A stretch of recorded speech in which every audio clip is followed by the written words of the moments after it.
Hace 70 años, aquí, en París, nacía una asombrosa historia. Otra más en este bello planeta encantado.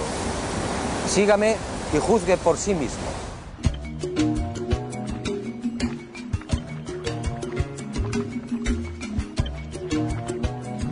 Al principio yo tampoco lo creí. Después, al investigar sobre el terreno, todo cambió. El hallazgo de los antropólogos franceses era cierto. Aquí en el corazón de Mali hace mucho tiempo sucedió algo que no tiene explicación racional. Unos seres desconocidos procedentes al parecer del espacio exterior establecieron contacto con una remota tribu.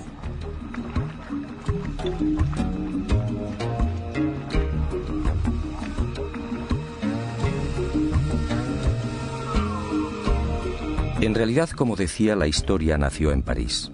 En 1931, el doctor Marcel Griol, miembro de la Sociedad Africanista, recibió el encargo de investigar una serie de pueblos sudaneses.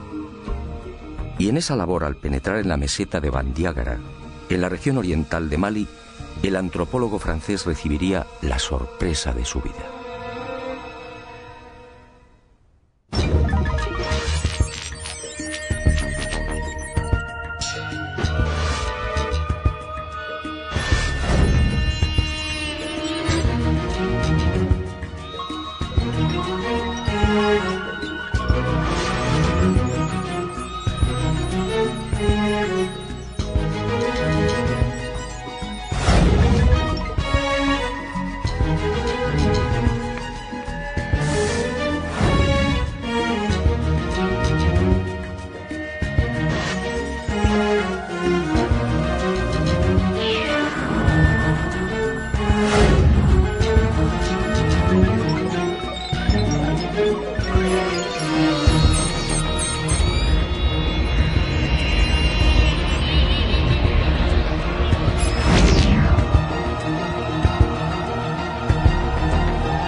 En los montes Ombori y en la gran falla de Bandiagara tuvo la fortuna de conocer a los Dogon, una de las 3 etnias dominantes de Mali.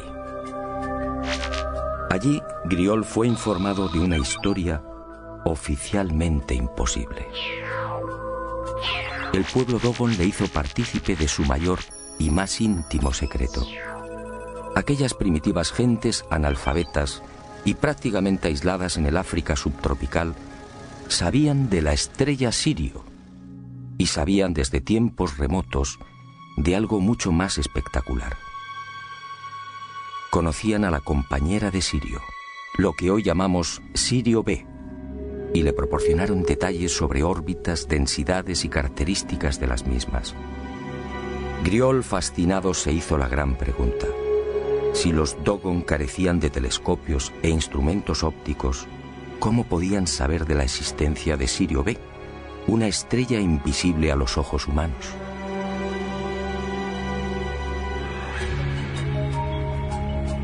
A su regreso a Francia, Marcel Griol indagó sobre Sirio.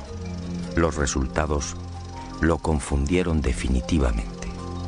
En 1834, el astrónomo Johann Bessel, tras largos periodos de observación, llegó a una conclusión: Sirio tenía una compañera. Otra estrella pesada, mucho más pequeña e invisible, que alteraba la órbita de la reina del firmamento.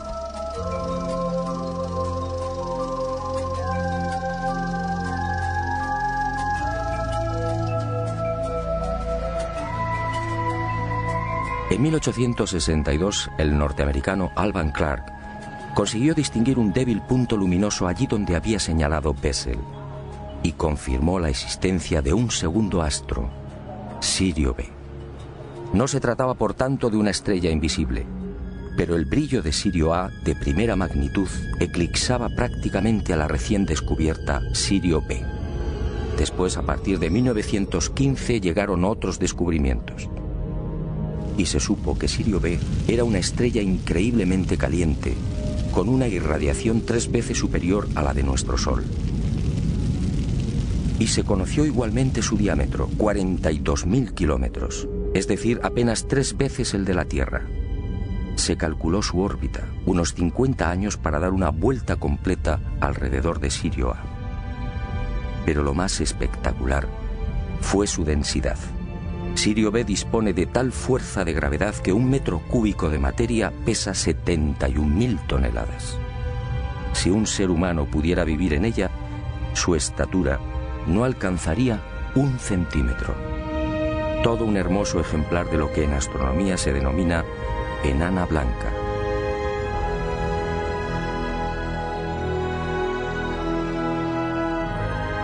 Años más tarde, en 1970, el astrónomo Irwin Lindenberg del Observatorio Naval Norteamericano en Washington conseguiría la primera fotografía de Sirio B. En ella, la enana blanca aparece como un tímido y casi insignificante punto blanco. A su lado, Sirio A, 10.000 veces más brillante.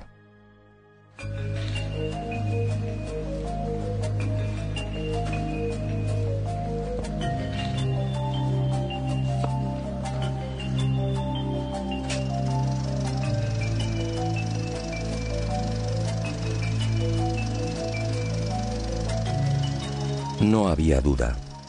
En 1931, cuando Griol supo por primera vez de la increíble cosmogonía Dogon, Sirio B ni siquiera había sido fotografiada. Era imposible que aquella etnia africana pudiera estar al corriente de los hallazgos astronómicos de los siglos XIX y XX.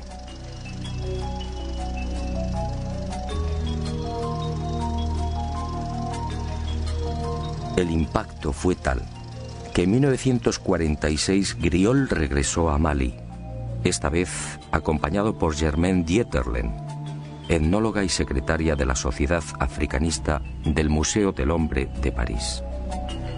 4 años después, los investigadores franceses publicarían un dossier con sus averiguaciones. Aquel artículo, publicado en 1951 bajo el título Un sistema siriano en Sudán, pasó casi desapercibido. 21 años más tarde, en 1972, el destino puso en mis manos los trabajos de los antropólogos galos, y yo también quedé desconcertado y fascinado. Era preciso investigar de nuevo. Era preciso viajar a Mali.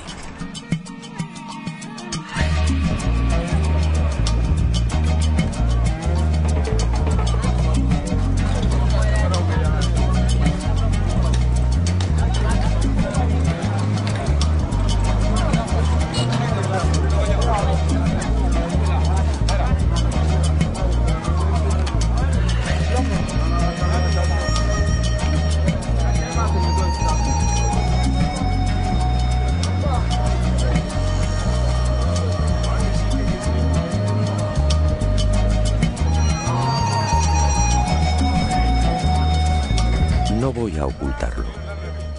En Mali muy pocos conocen el secreto de los Dogon. Al principio, nada más pisar la bulliciosa Bamako e iniciar las pesquisas, me sentí decepcionado. Después comprendí. Este pueblo multirracial, alegre y hospitalario como pocos, tiene una preocupación más urgente: sobrevivir. De sus casi 10 millones de habitantes, 2/3 partes vive en la más extrema pobreza. En las aldeas, el salario medio mensual no llega a $50. En las ciudades, un funcionario puede ganar algo más, alrededor de 80.000 cefas, es decir, unos $80. El índice de analfabetismo roza el 73%. La mortalidad infantil, especialmente en las aldeas, supera el 60%, con una expectativa de vida de 35 a 40 años. La malaria, tuberculosis, meningitis, infecciones intestinales y oculares, entre otras patologías, afectan al 80% de la población. El tracoma, por ejemplo, ha provocado miles de ciegos, algo que podría evitarse con unas simples gotas.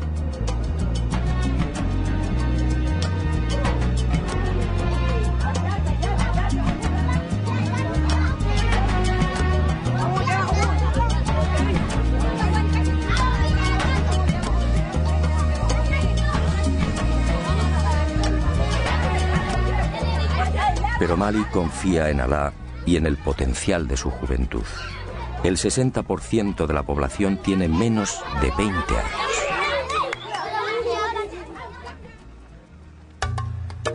No había tiempo que perder. Nuestro objetivo, el país Dogon, situado al este de Mali, muy próximo a la frontera con Burkina Faso, se hallaba a 3 días de camino.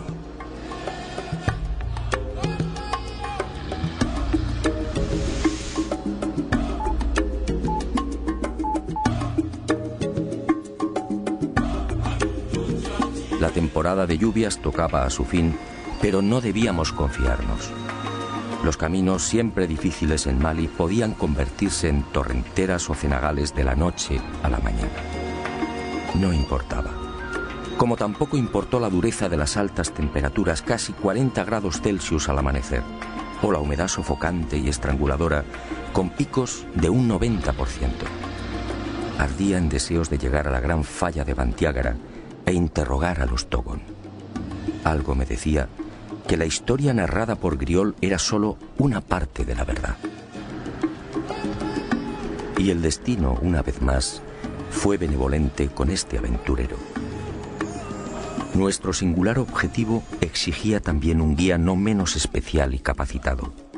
Y en nuestro camino apareció Lassane Congo, un joven de la tribu de los Mosi, un veterano rastreador de leones en su país natal, Burkina Faso. Un descendiente de guerreros que a los 4 años se sometió al Wui, la prueba del dolor, permitiendo que un cuchillo abriera su rostro.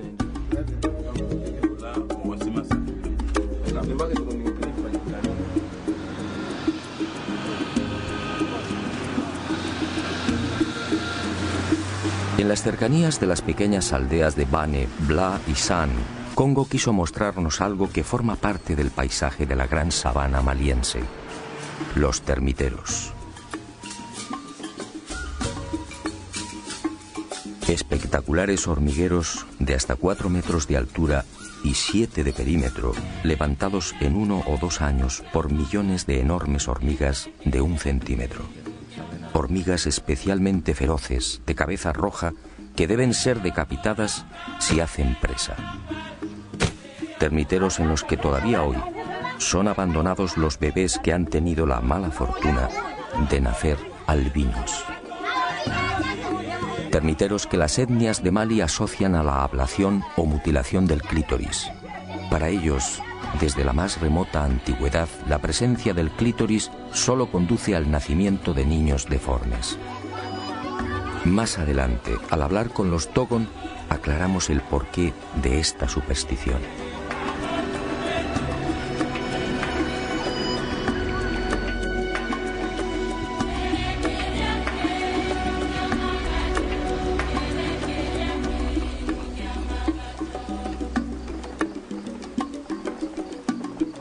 Poco después, el territorio Bobo, otra etnia que suma 150.000 individuos.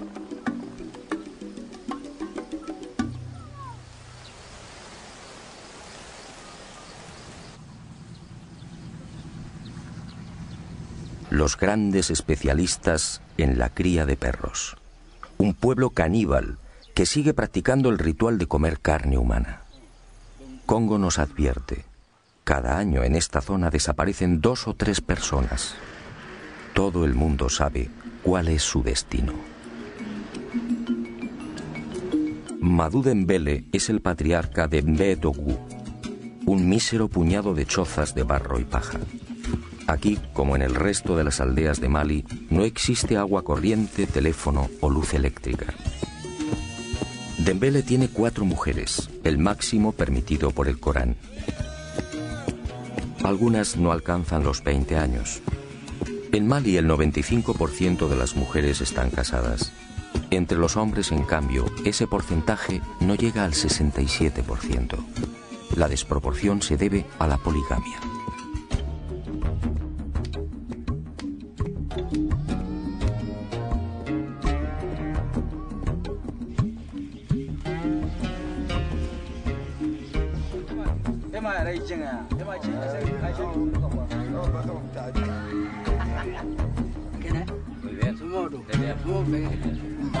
Al principio Madú desconfía y responde a nuestras preguntas con evasivas. Somos blancos, es decir, diablos. Mañana, según él, podemos regresar con soldados y aniquilarlos. Congo sabiamente lo tranquiliza. Aprovechamos para aliviar la conjuntivitis de algunos de los niños y Dembele termina comprendiendo que somos gente de paz. Nos muestra la aldea y se despide con una frase sagrada para los Bubu. Alá ki bombosi yanga ki kusingiye. Que Dios permita que te crezca la barba.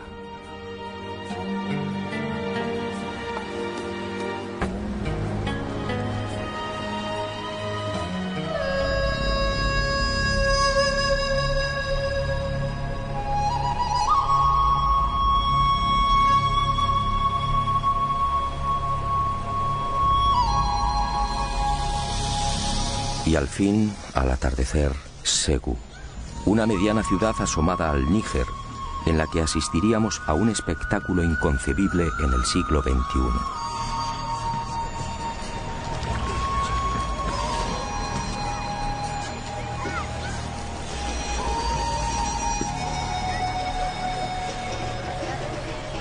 Cuando Congo me explicó sinceramente, no le creí.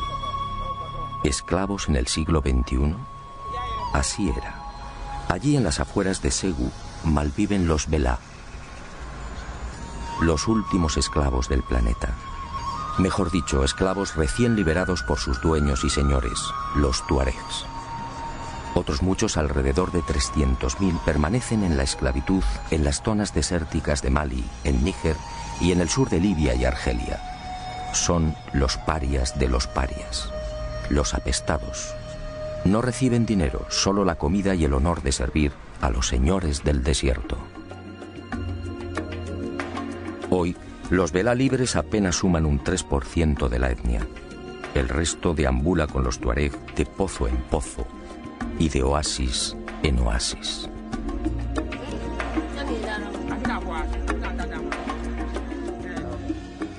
Al dejar atrás Ségou, no pude evitar un profundo sentimiento de tristeza. Aquella era la cruda realidad de Mali, una realidad ignorada por el mundo.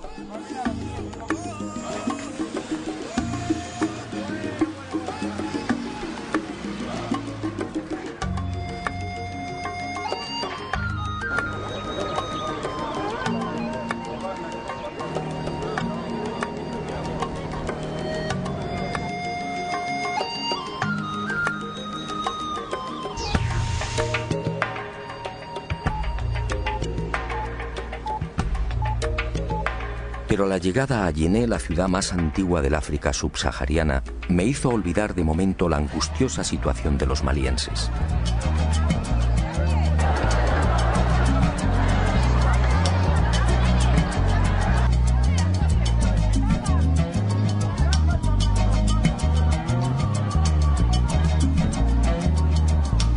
Yené, 2200 años de historia. El punto de reunión por excelencia de la mayor parte de las etnias de Mali.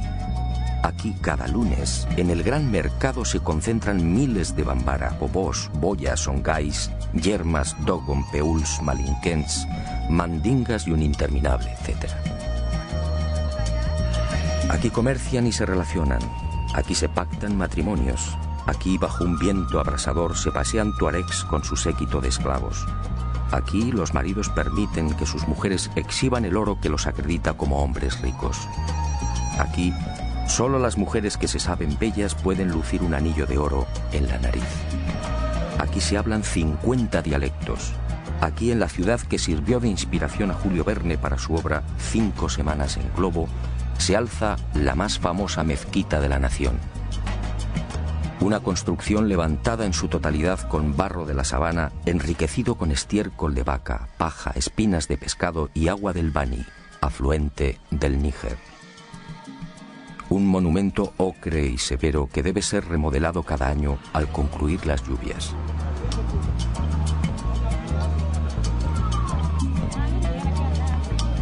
Un templo al dios de los musulmanes al que no tienen acceso los infieles y que naturalmente dispone de 2 puertas, una para los ricos y otra para los pobres.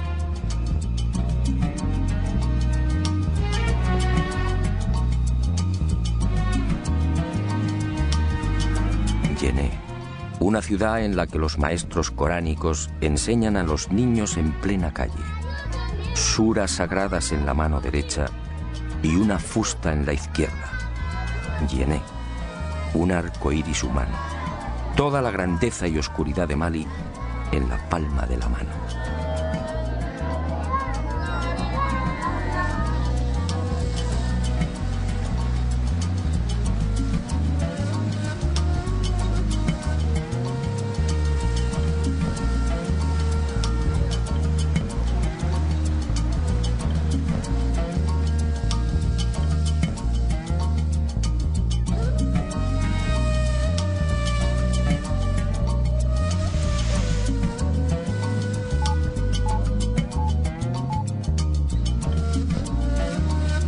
Finalmente nuestro objetivo, el país Dogon, un gigantesco acantilado de 200 kilómetros,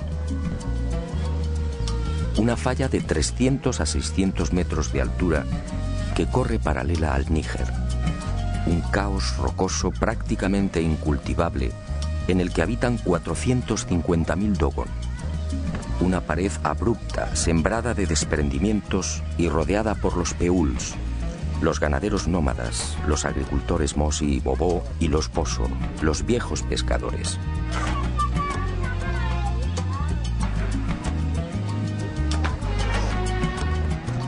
Un país en miniatura que disfruta de un especial microclima. Un país bendecido por las lluvias en el que crecen los majestuosos baobabs, las generosas ceibas y tamarindos, las serenas acacias y los lujuriosos mangos.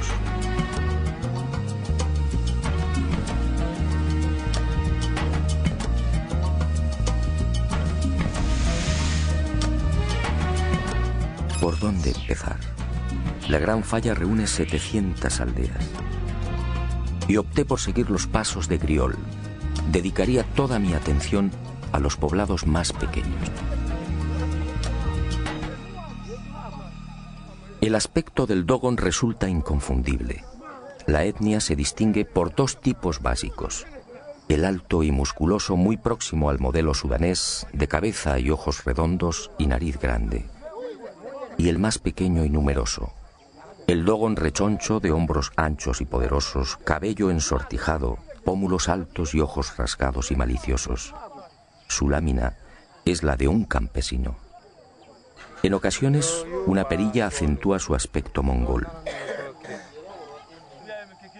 Su caminar es tranquilo e irregular, algo cansino, pero en las paredes rocosas se mueve con extraordinaria agilidad.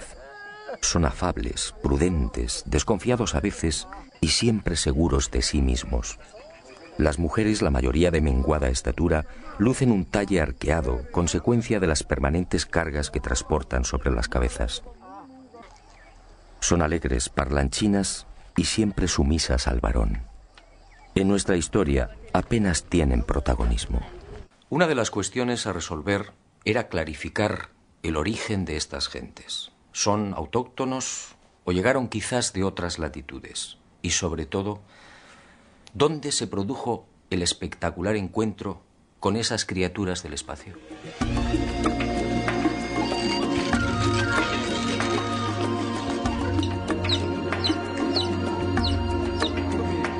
Historiadores y antropólogos no terminan de coincidir. Ni siquiera ellos, los Dogon, lo saben con certeza. La hipótesis más factible apunta hacia el antiguo reino de Ghana. Allí, hacia el año 1040, la invasión de los almorávides debió propiciar el éxodo de numerosas etnias animistas que no deseaban convertirse al Islam. Y los Dogon fue uno de los pueblos que terminó huyendo hacia el este. La huida debió registrarse entre los siglos XI y XII.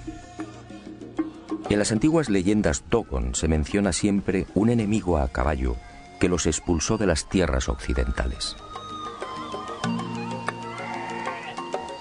Esto, en principio, fijaba el lugar y la posible fecha del encuentro con los seres del espacio en territorio de Mali y no más allá de los referidos siglos XI o XII.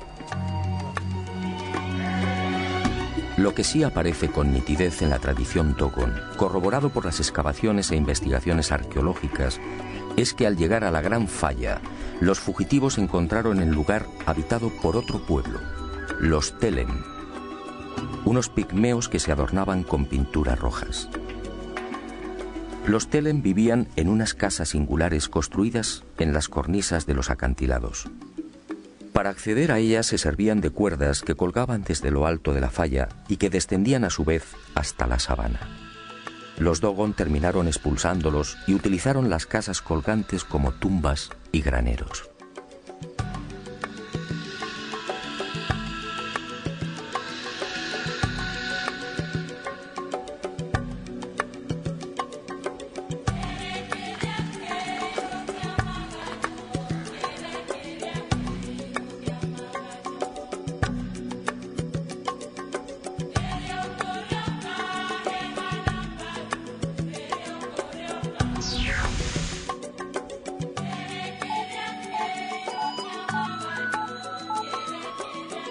Y llegó el gran día, mi primer contacto con uno de los ancianos y depositario del secreto de los Dogon, Pangalé Dolo, vecino de Sanga y nieto de Ogotemeli, el cazador ciego que informó durante años a Marcel Griol.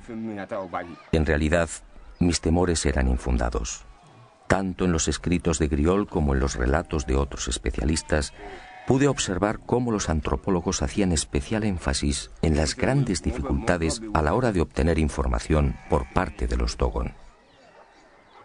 Todos hablaban de un cerrado secretismo, un conocimiento iniciático que era transmitido después de una minuciosa selección del aspirante.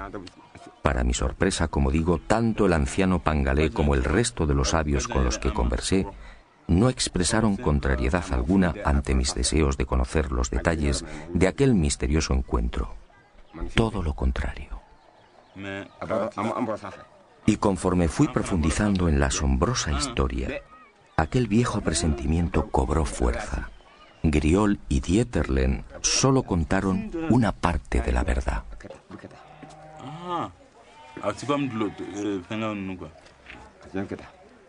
Que hace unas pompias así. No es como los que eran convertibles. He aquí el relato de primera mano y en exclusiva del misterioso encuentro del pueblo Dogon con los seres procedentes del sistema de Sirio. Un relato apasionante que he intentado ordenar y que fue obtenido en largas conversaciones en una treintena de aldeas. Como decía, ninguno de los iniciados Dogon y tampoco el afable Pangalé supieron darme razón sobre la fecha de dicho encuentro. Ocurrió, eso sí, no muy lejos de la falla. La mayoría de mis informadores señaló el lago Debo, al noroeste de Bandiagra, como el lugar más probable. Al principio y a plena luz del día apareció una estrella. Pangalé la llama Ie Pelu Tolo, la estrella de la 10ª luna.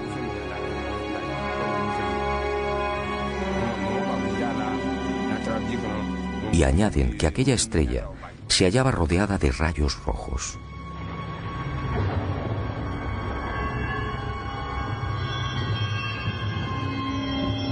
Y de aquella singular estrella vieron surgir un objeto circular, gigantesco, que giraba sobre sí mismo.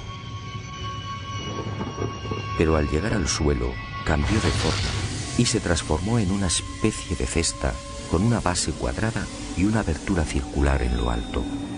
El arca, al posarse en la tierra del zorro, levantó una gran polvareda. Y los animales huyeron, y también los seres humanos.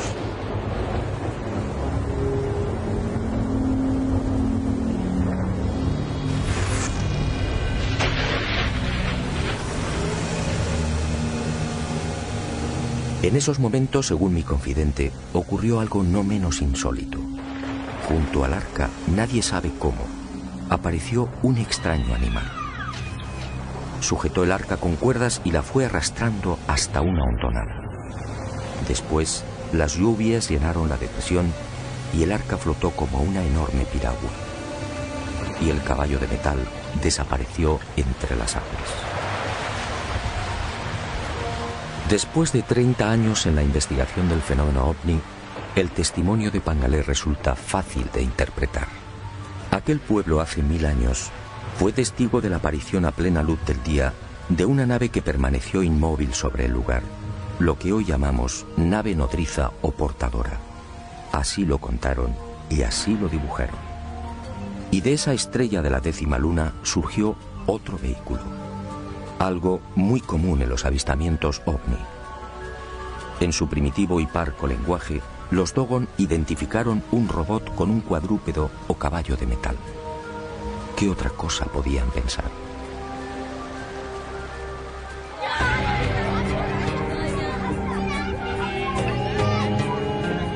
Pero la llegada del arca originó un primer problema. Según Pangalé, al descender a tierra, el fuego quemó plantas, animales y hombres. Ese fue el origen de los albinos, la primera voluntad de Dios al visitar la tierra. Por eso los albinos son criaturas especiales, tocadas por la divinidad. Por eso los temen y repudian. Por eso los abandonan al pie de los termiteros, nada más nacer.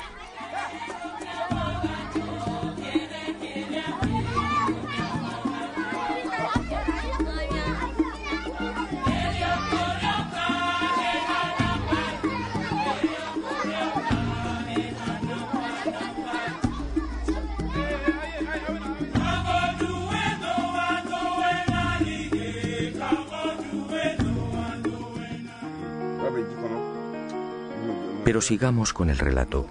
Un relato que obviamente se vio limitado por la carencia de palabras y conceptos. Aunque resulte increíble, hoy los Dogon no tienen conciencia de la llamada carrera espacial. No saben qué es un robot y mucho menos una nave no humana. Pangalé entonces explicó que según sus antepasados, del arca salieron los dioses. En total, 8.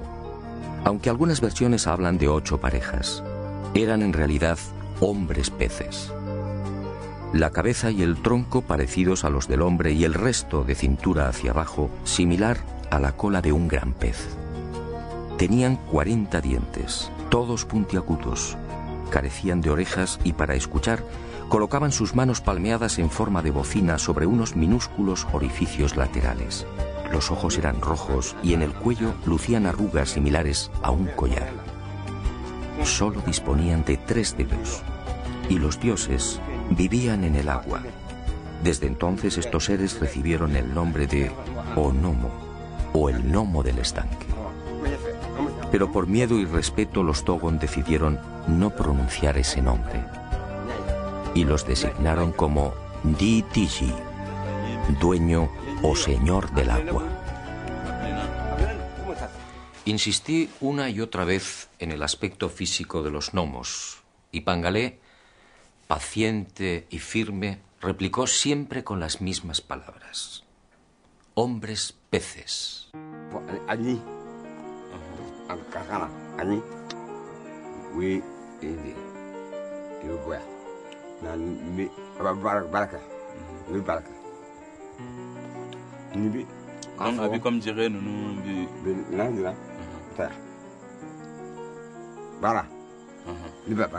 O sea, repite que respira los gnomos. Y señaló sus clavículas, indicando que los dioses justamente respiraban por ese lugar. Las clavículas son. Sí. También. Vi respiración que niña va bien niña niña vi sienta niña me ñandu mundi te Tiempo. ya fami ya fami donc vi sienta niña abi bone. A lo largo de aquellos días, ganada la confianza de Pangalé, el anciano fue revelándome otros secretos. Así supe, por ejemplo, que los gnomos bajaron a la tierra para enseñar y de alguna manera evangelizar a los hombres. Convivieron con los Dogon y les mostraron cómo cultivar la sabana, cómo fabricar herramientas y cómo fundir metales.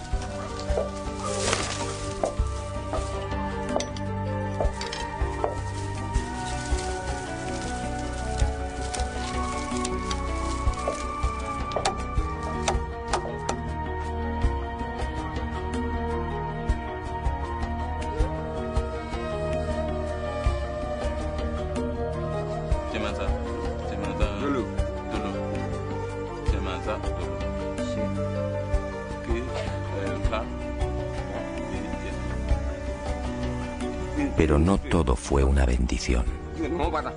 Según Pangalé y el resto de mis informadores, aquellos seres capturaban a los humanos y los mataban. Y lo hacían de una forma muy peculiar. Introducían una lengua bífida por la nariz de la víctima, extrayéndole la sangre. El pánico de los Dogon llegó a tal punto que al ver descender las arcas se escondían en bosques y aldeas, no acercándose jamás a ríos o lagos. Extracción de sangre. Aquello me recordó otros sucesos similares acaecidos en nuestros días, pero con animales. Griol, en efecto, no había contado toda la verdad. Y Pangalé reveló algo que me dejó perplejo. Los gnomos continuaban bajando a la tierra. Los había visto hacía 3 lluvias. Tenían un cabello largo hasta la cintura y la mitad inferior como la cola de un pez. Se movían sin dificultad, sin tocar el suelo. Otros Dogon en otras aldeas me facilitaron idénticos testimonios.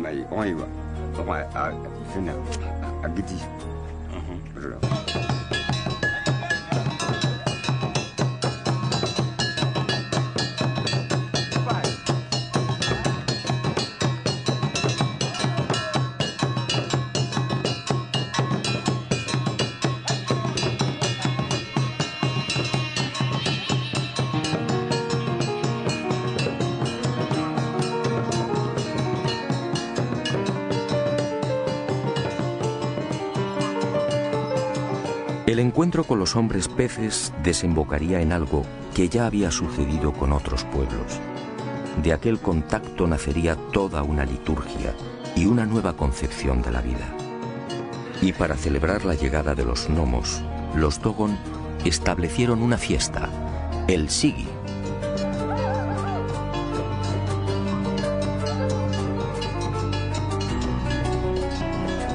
Un ritual en el que se baila frenéticamente durante 3 o 5 días, en el que se bebe cerveza de mijo y en el que se exhiben hasta 28 tipos de máscaras, todas ellas alusivas a los dioses. Algunas de hasta 3 metros de longitud representan los movimientos del arca en su descenso. Otras, como la Kanaga, encierran diferentes interpretaciones según las tribus. Para algunas recuerdan el signo que lucía el arca en su panza, un símbolo bien conocido en nuestros días por los investigadores de ovnis. Para otras, esa H es el vínculo que une a los vivos con los muertos.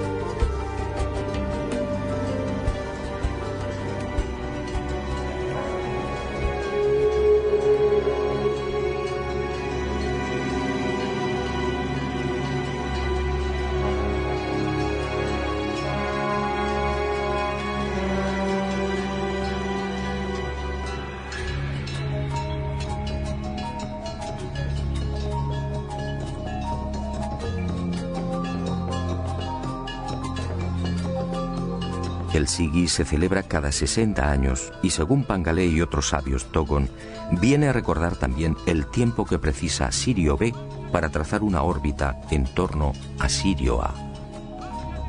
Una enseñanza recibida igualmente de los gnomos.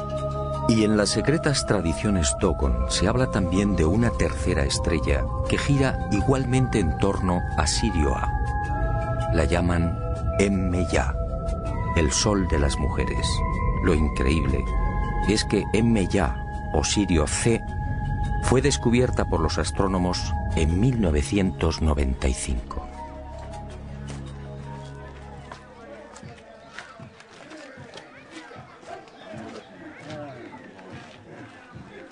Hablar de los gnomos es siempre una cuestión solemne para aquellos que guardan la información. Por eso, la mayor parte de nuestras conversaciones tuvo lugar en la Toguna, la casa de la palabra, una especie de templo en el que se reúnen los hombres, solo los hombres, para dialogar y tomar decisiones. Una suerte de sala de conferencias inspirada también en aquel remoto encuentro con los hombres peces. 8 son sus pilares en recuerdo de los 8 gnomos que descendieron por primera vez. Y 8 deben ser las capas de mijo que forman la techumbre. Una techumbre levantada a 1 metro del suelo. Esta, al parecer, fue la indicación de los seres de Sirio. De esta forma, al no poder incorporarse, las discusiones transcurren en paz. Y fue en la casa de la palabra de Ireli, de Amani, de Ende, de Teli, de Yigibombo, de Songo y de Yugadugoru, entre otras aldeas donde fui enriqueciendo la información sobre aquellos seres del espacio. Los ancianos, complacidos por el interés de aquel extranjero, respondieron sin reservas a todas mis cuestiones, y quedé nuevamente desconcertado ante la sabiduría de aquel pueblo. Los gnomos, al parecer, les enseñaron otras muchas cosas. Les enseñaron que hay otros mundos también habitados. Nosotros, por ejemplo, nos hallamos en la 4ª tierra. En la 3ª viven los hombres con cuernos. En la 5ª, los hombres con cola. En la 6ª tierra, los hombres alados. Los Dogon conocen la estructura en espiral de la Vía Láctea y hablan de 1000 millones de sistemas solares semejantes al nuestro. Conocen los 4 satélites interiores de Júpiter. Me hablaron de Saturno y de sus anillos. Dicen que Venus al principio era rojo. Describen a la perfección los movimientos de rotación y traslación de la Tierra. Los gnomos les enseñaron que la Tierra necesita 12 meses para completar esa órbita. Y de ahí tomaron su calendario. Saben que el Sol se consume y que la Luna es un cuerpo muerto. Y desde hace 1000 años tienen conocimiento del aparato circulatorio humano. ¿Cómo podía ser? La circulación de la sangre fue descrita por Miguel Servet en 1546. Y los gnomos les hablaron también de Ama, el gran dios, un dios único y sustentador de todo lo creado, algo que choca frontalmente con las religiones animistas que los rodean y que disponen de cientos de dioses. Un dios que la compleja liturgia Togon convierte en responsable de la ablación del clítoris. Según la leyenda, Ama quiso tener hijos con la tierra, pero la presencia de los termiteros, el clítoris para los Togon, dificultó el acoplamiento y la tierra parió un zorro. De ahí que el clítoris, según los Togon, deba ser extirpado.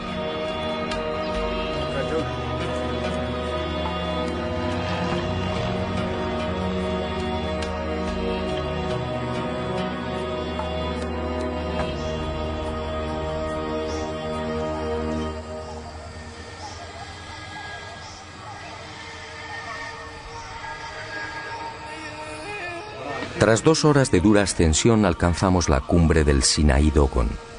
Aquí, según la leyenda, tuvieron lugar los signos que anunciaban la llegada de los dioses de Sirio. La montaña de pronto se teñía de rojo. Era el primer anuncio. Los gnomos y sus arcas estaban al llegar. Y en la aldea crecían calabazas gigantes que nadie había sembrado. Y aquí, según la tradición, se registró la primera muerte de un gnomo. No se sabe con certeza cómo ocurrió, aunque los Dogon aseguran que aquel gnomo fue crucificado y al poco resucitó. Y regresará, dicen, para salvar al mundo. Tal y como sucediera en el resto de las aldeas, los Dogon no terminaban de comprender cómo aquel extranjero había logrado estos dibujos del arca y de los dioses. Discutieron entre ellos.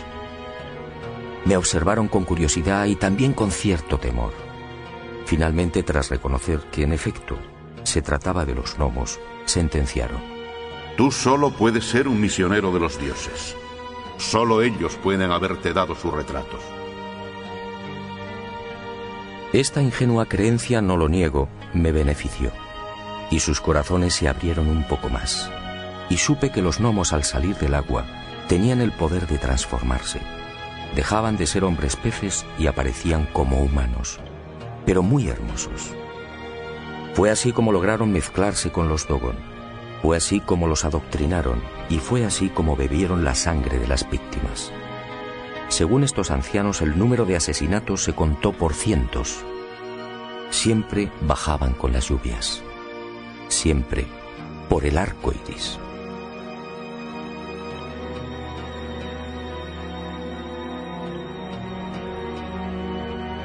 Y cuentan los iniciados que fueron los dioses quienes les enseñaron también a circuncidar. Y el pueblo Dogon escogió la aldea de Songo para este ceremonial sagrado.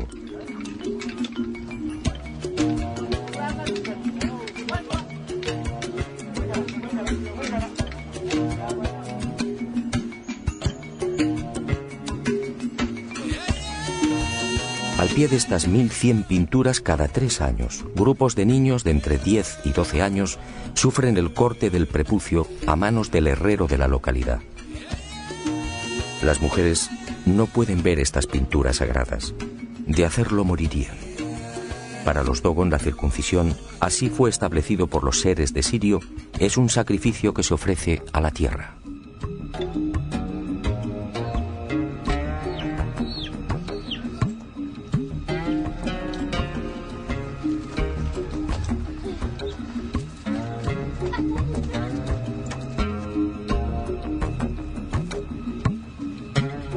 Nuestra visita al país Dogon no podía concluir sin una conversación con el hombre santo por excelencia, el Ogón, una mezcla de hechicero, médico y guía espiritual.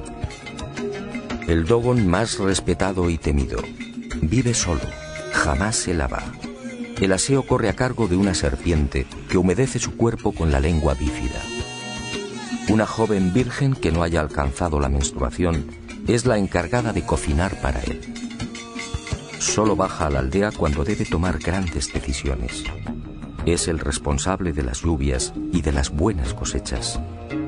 El Ogón es otro de los grandes depositarios de la cosmogonía nacida del encuentro con los gnomos. Después de múltiples gestiones, Aregin Do, de 75 años, accedió a entrevistarse con aquel extranjero. Los rumores sobre el extraño misionero de los dioses que portaba imágenes del arca y de los gnomos no tardaron en propagarse por las aldeas, llegando también a oídos del Ogón de Ende.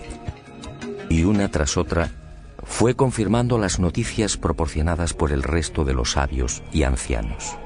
Y añadió algo más. Él, como Pangalé Tolo, también había visto a los dioses. Fue antes de las últimas lluvias y en un lago próximo a la aldea de Soningue. Al preguntar por el origen de aquel título, el de Ogón, Are me suministró otra información que tampoco fue reseñada por Griol. Según él, al descender a la tierra, los gnomos seleccionaron a los hombres más sabios y prudentes y los llevaron al arca. Allí permanecieron 3 meses. Y al regresar a las aldeas, lo hicieron como superhombres. Desde entonces, solo el que ha visto a un gnomo puede ser Ogón. No pude evitarlo. Eché mano de las fotografías de ovnis que había llevado a Mali y se las mostré. El Ogón las observó perplejo. Sus palabras fueron rotundas. Estas son las arcas de los dioses. Si tú las tienes, es porque tú eres un Ogón.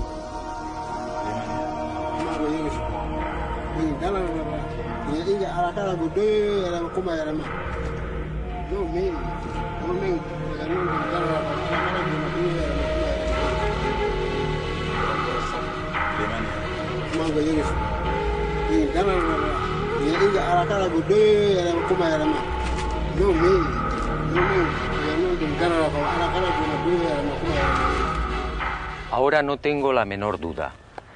Hace aproximadamente 1000 años, aquí, en el corazón del país Dogon, unos seres anfibios que dijeron proceder del sistema de Sirio, descendieron y revelaron a los hombres una información imposible para su tiempo, y prometieron regresar.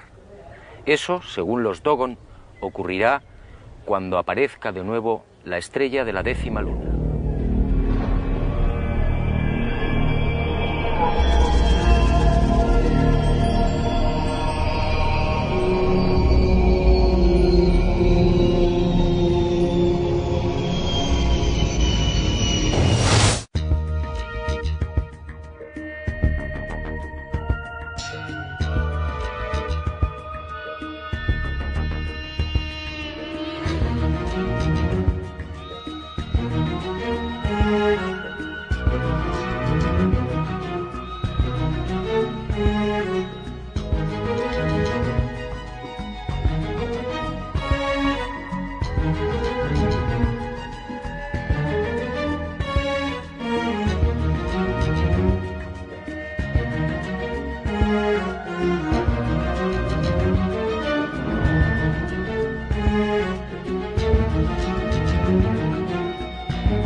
El astrónomo Irwin Lindenberg del Observatorio Naval Norteamericano en Washington conseguiría la primera fotografía de Sirio B.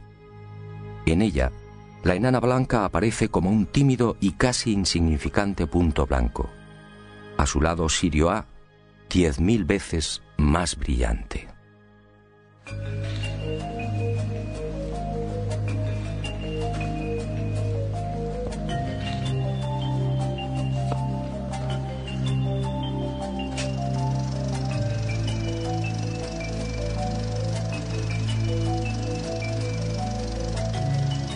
No había duda. En 1931, cuando Griol supo por primera vez de la increíble cosmogonía Togon, Sirio B ni siquiera había sido fotografiada. Era imposible que aquella etnia africana pudiera estar al corriente de los hallazgos astronómicos de los siglos XIX y XX.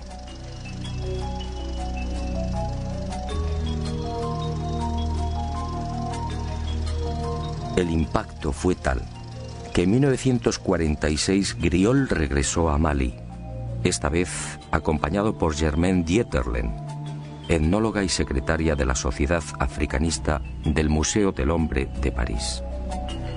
4 años después, los investigadores franceses publicarían un dossier con sus averiguaciones. Aquel artículo, publicado en 1951 bajo el título Un sistema siriano en Sudán, pasó casi desapercibido. 21 años más tarde, en 1972, el destino puso en mis manos los trabajos de los antropólogos galos, y yo también quedé desconcertado y fascinado. Era preciso investigar de nuevo. Era preciso viajar a Mali.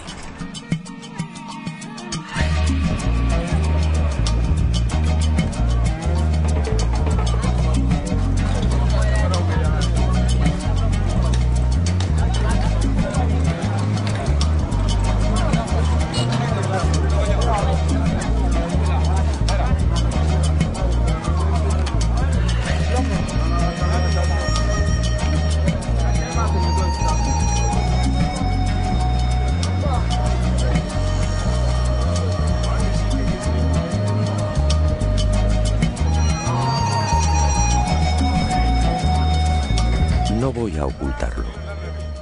En Mali muy pocos conocen el secreto de los Dogon. Al principio, nada más pisar la bulliciosa Bamako e iniciar las pesquisas, me sentí decepcionado. Después comprendí. Este pueblo multirracial, alegre y hospitalario como pocos, tiene una preocupación. Ya no fue revelándome otros secretos. Así supe, por ejemplo, que los gnomos bajaron a la tierra para enseñar y de alguna manera evangelizar a los hombres. Convivieron con los Dogon y les mostraron cómo cultivar la sabana, cómo fabricar herramientas y cómo fundir metales.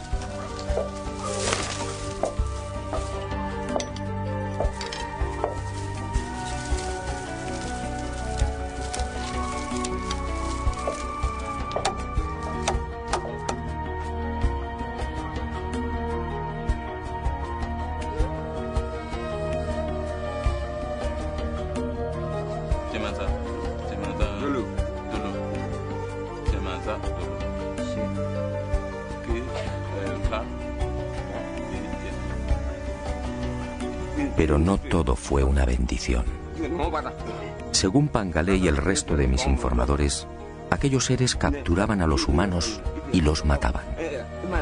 Y lo hacían de una forma muy peculiar. Introducían una lengua bífida por la nariz de la víctima, extrayéndole la sangre. El pánico de los Dogon llegó a tal punto que al ver descender las arcas se escondían en bosques y aldeas, no acercándose jamás a ríos o lagos. Extracción de sangre. Aquello me recordó otros sucesos similares acaecidos en nuestros días, pero con animales. Griol, en efecto, no había contado toda la verdad. Y Pangalé reveló algo que me dejó perplejo. Los gnomos continuaban bajando a la tierra. Los había visto hacía 3 lluvias. Tenían un cabello largo hasta la cintura y la mitad inferior como la cola de un pez. Se movían sin dificultad, sin tocar el suelo. Otros Dogon en otras aldeas me facilitaron idénticos testimonios.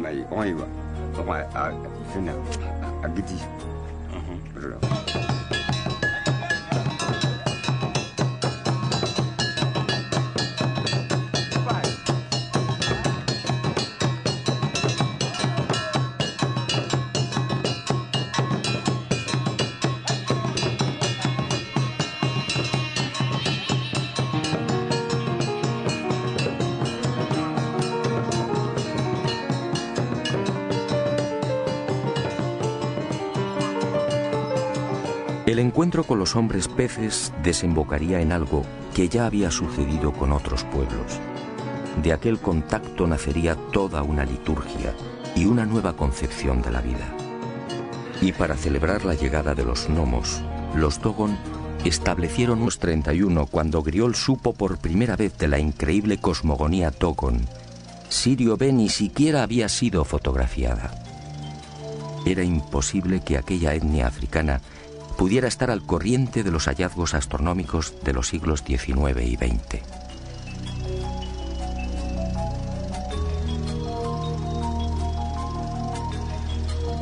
El impacto fue tal que en 1946 Griol regresó a Mali, esta vez acompañado por Germaine Dieterlen, etnóloga y secretaria de la Sociedad Africanista del Museo del Hombre de París.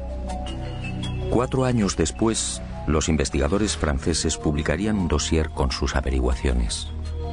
Aquel artículo, publicado en 1951 bajo el título Un sistema siriano en Sudán, pasó casi desapercibido. 21 años más tarde, en 1972, el destino puso en mis manos los trabajos de los antropólogos galos, y yo también quedé desconcertado y fascinado. Era preciso investigar de nuevo. Era preciso viajar a Mali.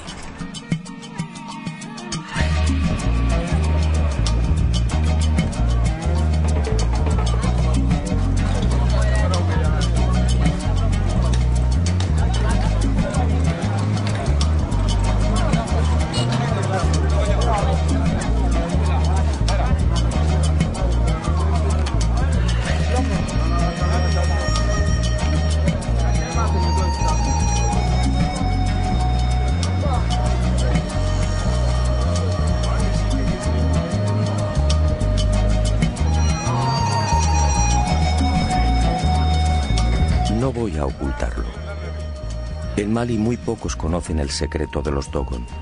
Al principio, nada más pisar la bulliciosa Bamako e iniciar las pesquisas, me sentí decepcionado. Después comprendí.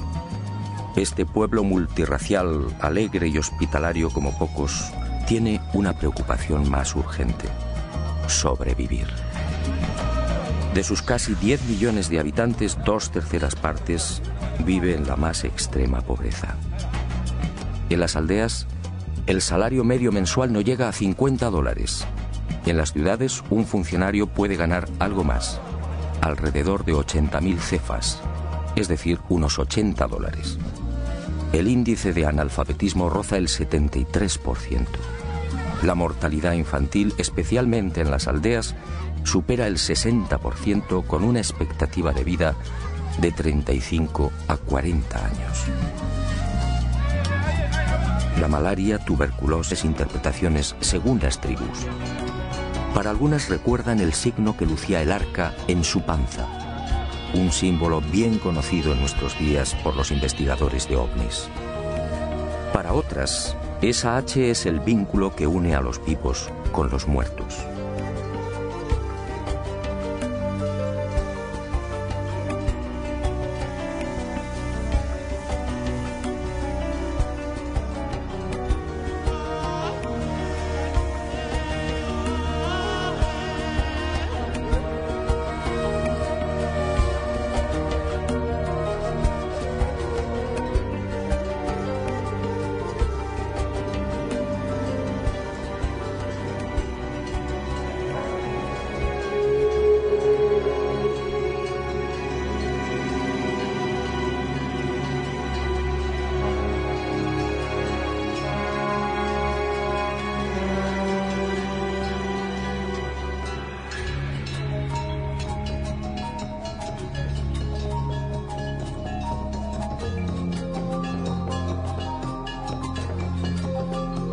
El Sigi se celebra cada 60 años y, según Pangalé y otros sabios Dogon, viene a recordar también el tiempo que precisa Sirio B para trazar una órbita en torno a Sirio A. Una enseñanza recibida igualmente de los gnomos.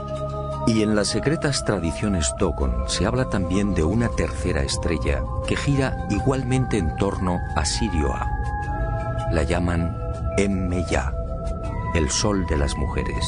Lo increíble es que Emmeya, o Sirio C, fue descubierta por los astrónomos en 1995.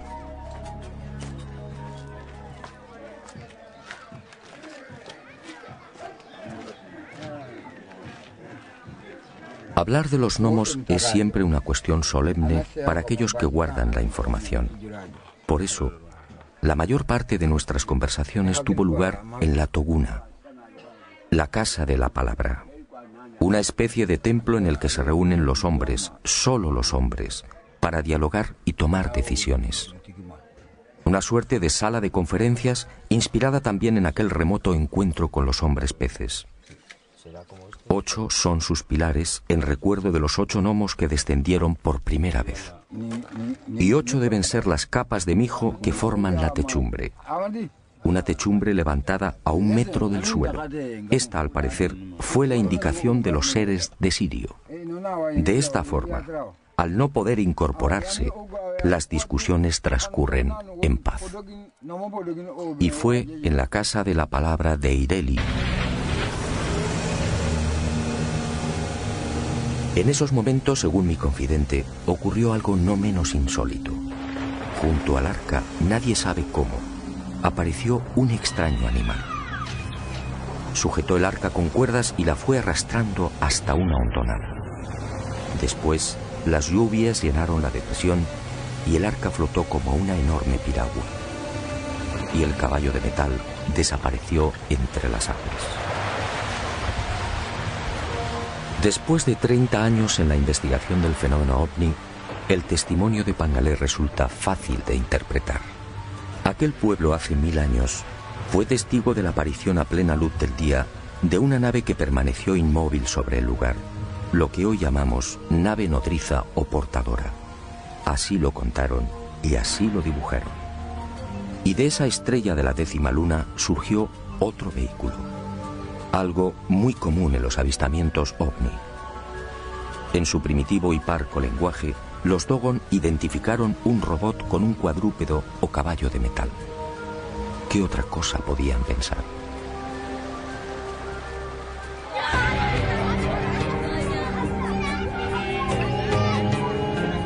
Pero la llegada del arca originó un primer problema. Según Pangalé, al descender a tierra, el fuego quemó plantas, animales y hombres. Ese fue el origen de los albinos, la primera voluntad de Dios al visitar la tierra. Por eso los albinos son criaturas especiales, tocadas por la divinidad. Por eso los temen y repudian. Por eso los abandonan al pie de los termiteros, nada más nacer.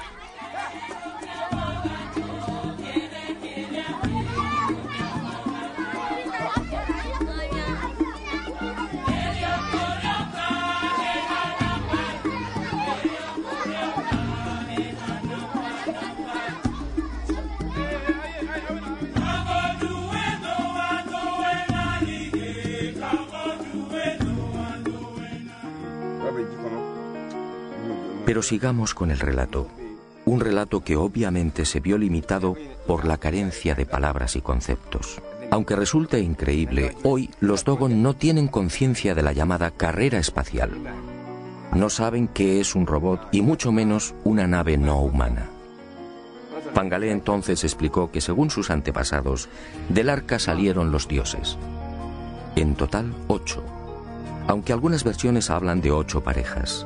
Eran en realidad hombres peces. La cabeza y el tronco parecidos a los del hombre y el resto de cintura hacia abajo similar a la cola de un gran pez. Tenían 40 dientes, podían pensar.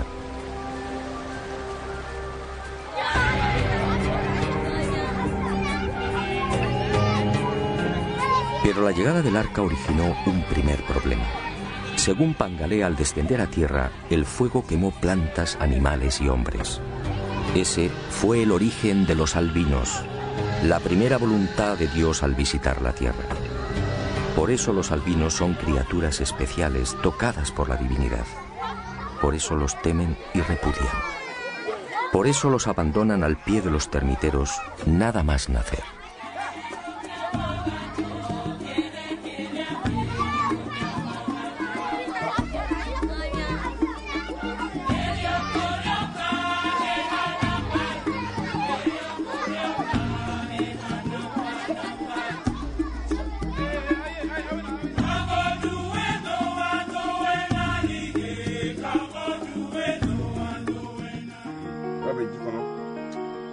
Pero sigamos con el relato. Un relato que obviamente se vio limitado por la carencia de palabras y conceptos. Aunque resulte increíble, hoy los Dogon no tienen conciencia de la llamada carrera espacial. No saben qué es un robot y mucho menos una nave no humana. Pangalé entonces explicó que según sus antepasados, del arca salieron los dioses. En total, 8. Aunque algunas versiones hablan de 8 parejas. Eran en realidad hombres peces. La cabeza y el tronco parecidos a los del hombre y el resto de cintura hacia abajo similar a la cola de un gran pez. Tenían 40 dientes, todos puntiagudos. Carecían de orejas y para escuchar colocaban sus manos palmeadas en forma de bocina sobre unos minúsculos orificios laterales. Los ojos eran rojos y en el cuello lucían arrugas similares a un collar. Solo disponían de 3 dedos y los dioses vivían en el agua. Desde entonces estos seres recibieron el nombre de Onomo o el gnomo del estanque. Pero por miedo y respeto los Dogon decidieron no pronunciar ese nombre y los designaron como Di-Tiji, dueño o señor del agua. Insistí una y otra vez en el aspecto físico de los gnomos, y Pangalé, paciente y firme, replicó siempre con las mismas palabras. Hombres peces. Allí, allí,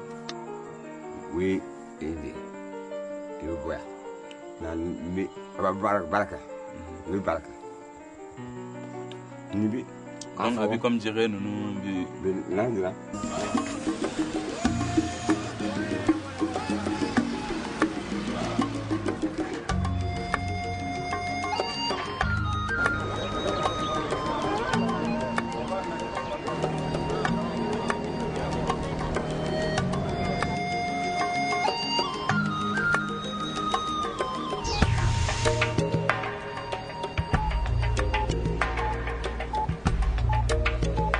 Pero la llegada a Yené, la ciudad más antigua del África subsahariana, me hizo olvidar de momento la angustiosa situación de los malienses.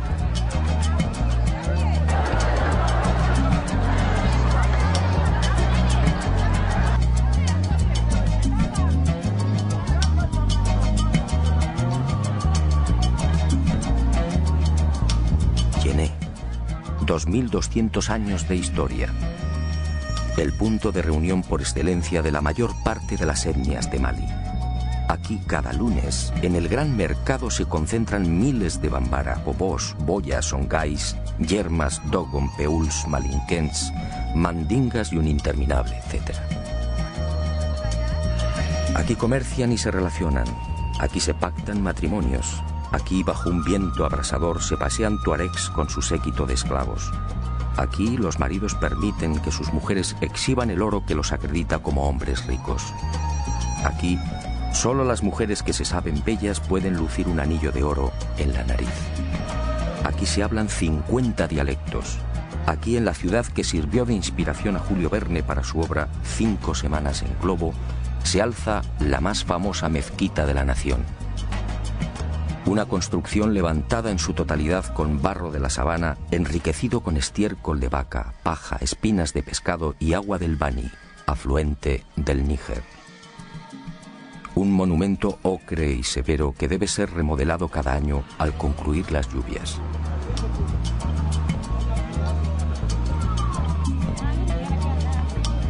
Un templo al dios de los musulmanes al que no tienen acceso los infieles y que naturalmente dispone de 2 puertas, una para los ricos y otra para los pobres.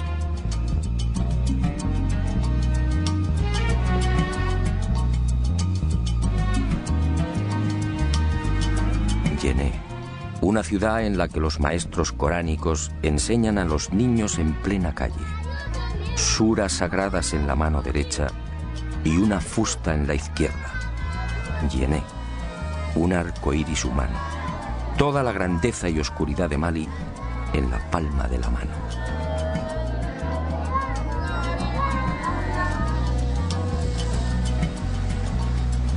Entre las aguas. Después de 30 años en la investigación del fenómeno ovni, el testimonio de Pangalé resulta fácil de interpretar. Aquel pueblo hace 1000 años fue testigo de la aparición a plena luz del día de una nave que permaneció inmóvil sobre el lugar, lo que hoy llamamos nave nodriza o portadora. Así lo contaron y así lo dibujaron. Y de esa estrella de la 10ª luna surgió otro vehículo, algo muy común en los avistamientos ovni.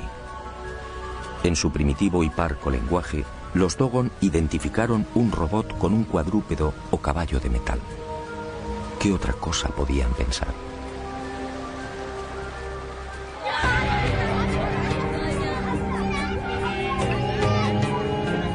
Pero la llegada del arca originó un primer problema. Según Pangalé, al descender a tierra, el fuego quemó plantas, animales y hombres. Ese fue el origen de los albinos, la primera voluntad de Dios al visitar la tierra. Por eso los albinos son criaturas especiales, tocadas por la divinidad. Por eso los temen y repudian. Por eso los abandonan al pie de los termiteros, nada más nacer.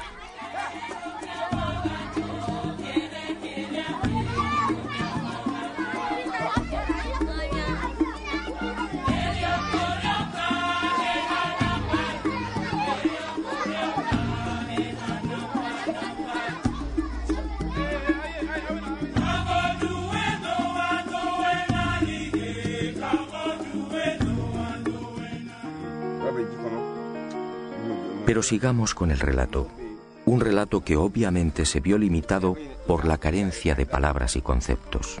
Aunque resulte increíble, hoy los Dogon no tienen conciencia de la llamada carrera espacial.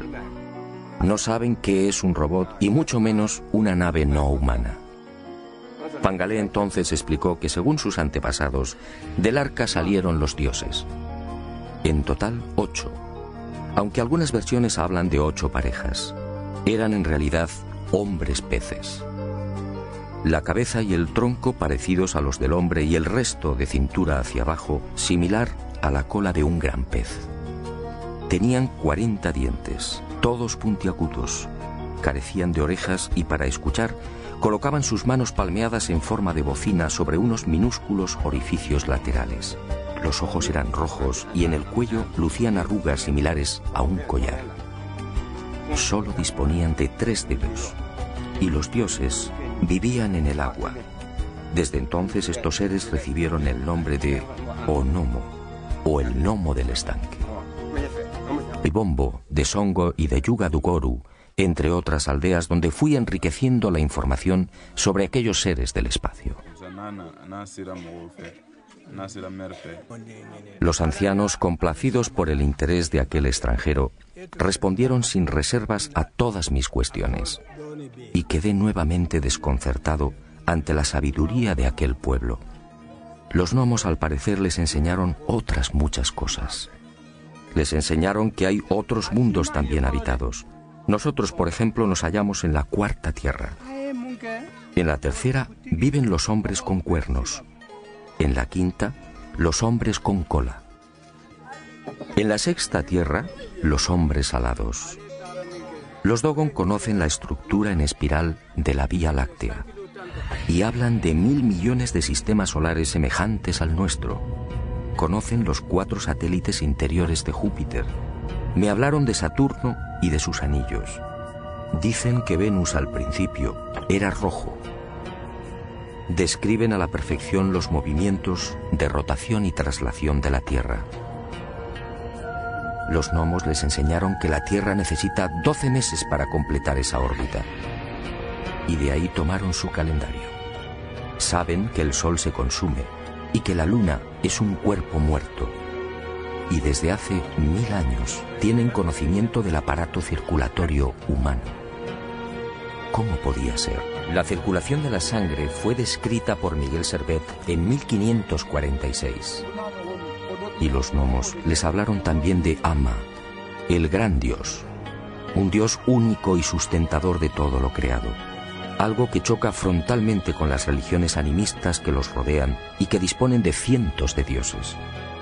Un dios que la compleja liturgia Dogon convierte en responsable de la ablación del clítoris.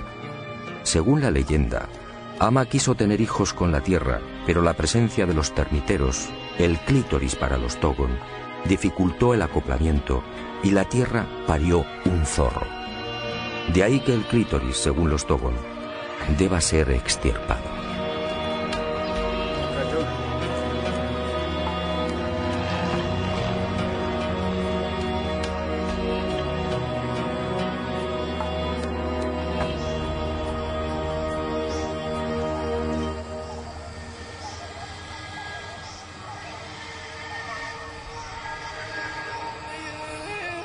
Tras 2 horas de dura ascensión alcanzamos la cumbre del Sinaí Dogon.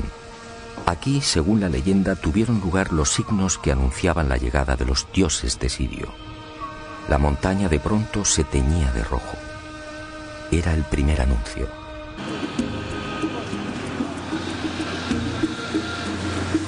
En las cercanías de las pequeñas aldeas de Bane, Bla y San, Congo quiso mostrarnos algo que forma parte del paisaje de la gran sabana maliense: los termiteros.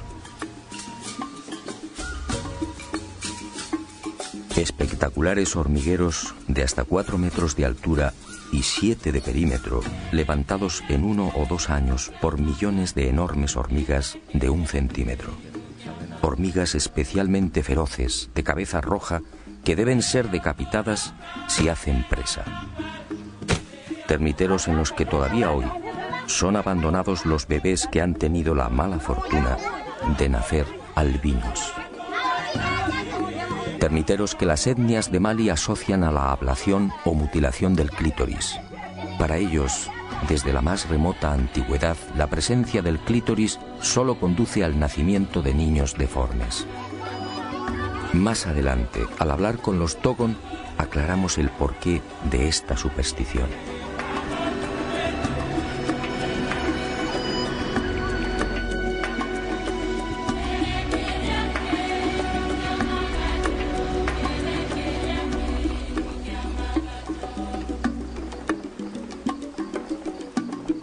Poco después, el territorio Bobo, otra etnia que suma 150.000 individuos.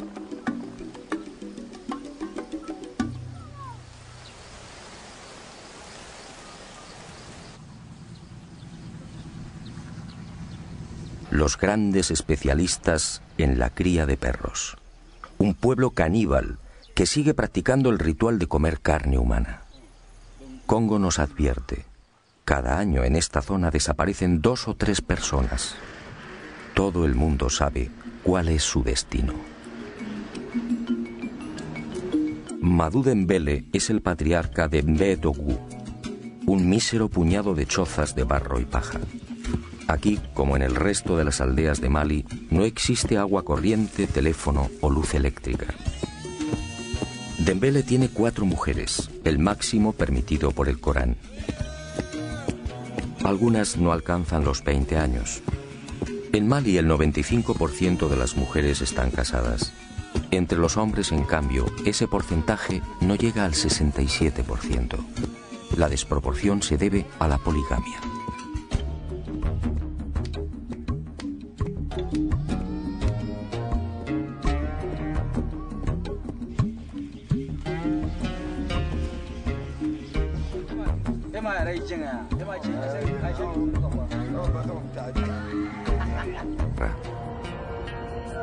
Los gnomos les enseñaron que la Tierra necesita 12 meses para completar esa órbita. Y de ahí tomaron su calendario. Saben que el Sol se consume y que la Luna es un cuerpo muerto. Y desde hace 1000 años tienen conocimiento del aparato circulatorio humano. ¿Cómo podía ser? La circulación de la sangre fue descrita por Miguel Servet en 1546. Y los gnomos les hablaron también de Ama, el gran dios, un dios único y sustentador de todo lo creado, algo que choca frontalmente con las religiones animistas que los rodean y que disponen de cientos de dioses. Un dios que la compleja liturgia Dogon convierte en responsable de la ablación del clítoris. Según la leyenda, Ama quiso tener hijos con la tierra, pero la presencia de los termiteros, el clítoris para los Dogon, dificultó el acoplamiento y la tierra parió un zorro. De ahí que el clítoris, según los Dogon, deba ser extirpado.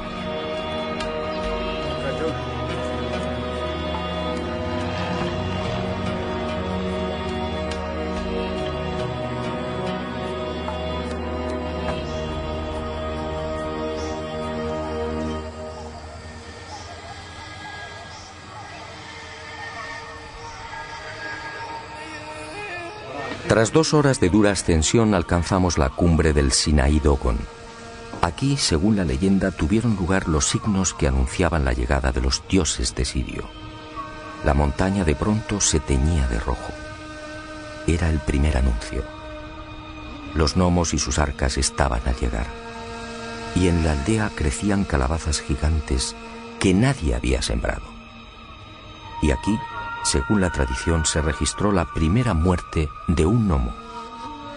No se sabe con certeza cómo ocurrió, aunque los Dogon aseguran que aquel gnomo fue crucificado y al poco resucitó. Y regresará, dicen, para salvar al mundo. Tal y como sucediera en el resto de las aldeas, los Dogon no terminaban de comprender cómo aquel extranjero había logrado estos dibujos del arca y de los dioses. Discutieron entre ellos. Me observaron con curiosidad y también con cierto temor. Finalmente, tras reconocer que en efecto se trataba de los gnomos, sentenciaron: Tú solo puedes ser un misionero de los dioses.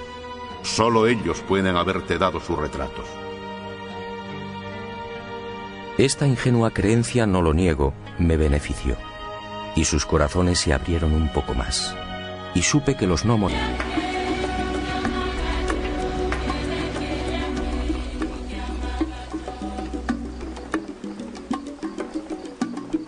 Poco después, el territorio Bobo, otra etnia que suma 150.000 individuos.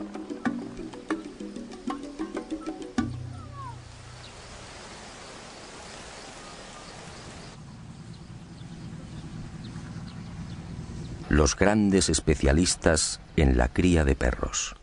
Un pueblo caníbal que sigue practicando el ritual de comer carne humana. Congo nos advierte: cada año en esta zona desaparecen 2 o 3 personas. Todo el mundo sabe cuál es su destino. Madou Dembélé es el patriarca de Mbé-Dougou, un mísero puñado de chozas de barro y paja. Aquí, como en el resto de las aldeas de Mali, no existe agua corriente, teléfono o luz eléctrica.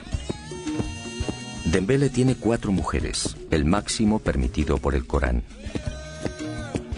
Algunas no alcanzan los 20 años. En Mali el 95% de las mujeres están casadas. Entre los hombres, en cambio, ese porcentaje no llega al 67%. La desproporción se debe a la poligamia.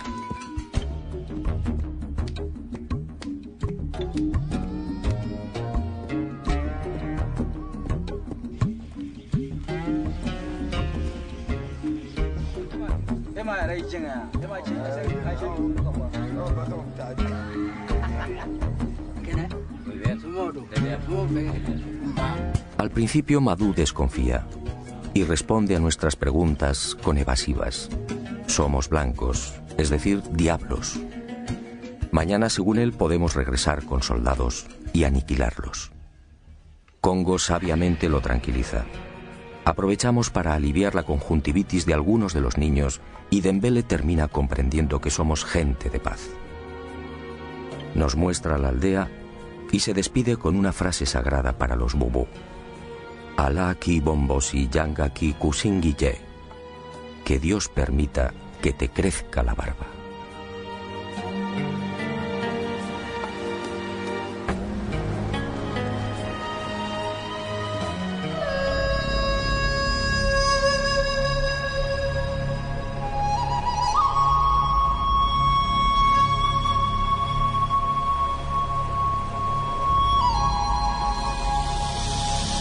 Y al fin, al atardecer, Ségou, una mediana ciudad asomada al Níger, en la que asistiríamos a un espectáculo inconcebible en el siglo XXI.